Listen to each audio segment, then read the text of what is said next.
a 1/144 scale G Saviour kit. Alan, I know you're watching.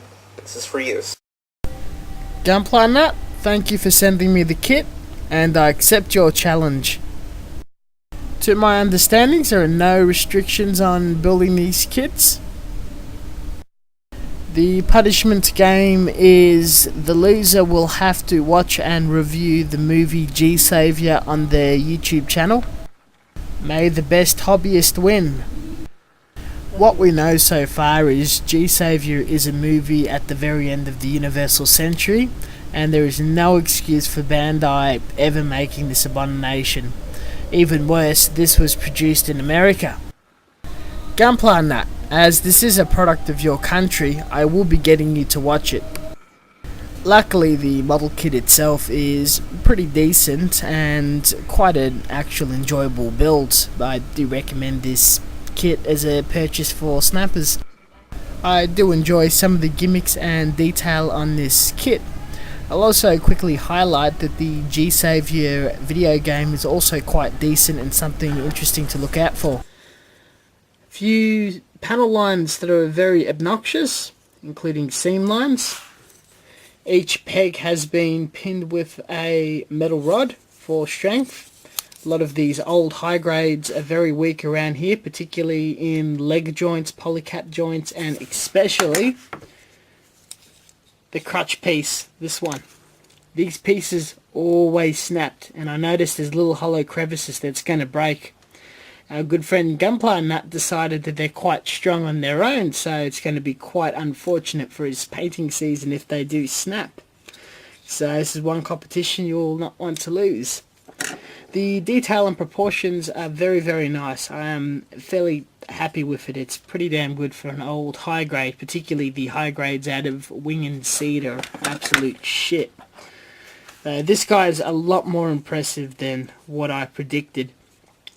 Besides reinforcing pins and covering all seam lines and extra panel lines, which I'll keep demonstrating, it will have a few modifications to bring out his proportions a little neater than what they are.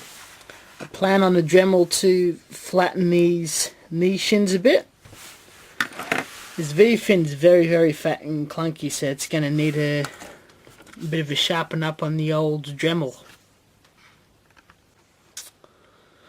One of the coolest thing in these kits is how parts of it are exposed in a working bits, like a master grade inner frame. The thighs don't have any armour, and the upper arms doesn't have any armour. It relies on these bigger, clunkier items wrapped around its body as extra protection.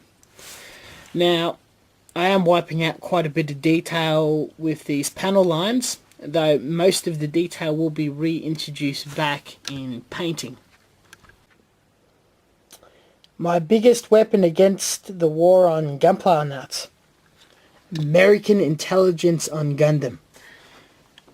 But having a close look on this image here, a very, very, very interesting detail, mostly on the white. All these very small squares and circles. Now, doing it in panel lines is going to look absolute tacky and ridiculous.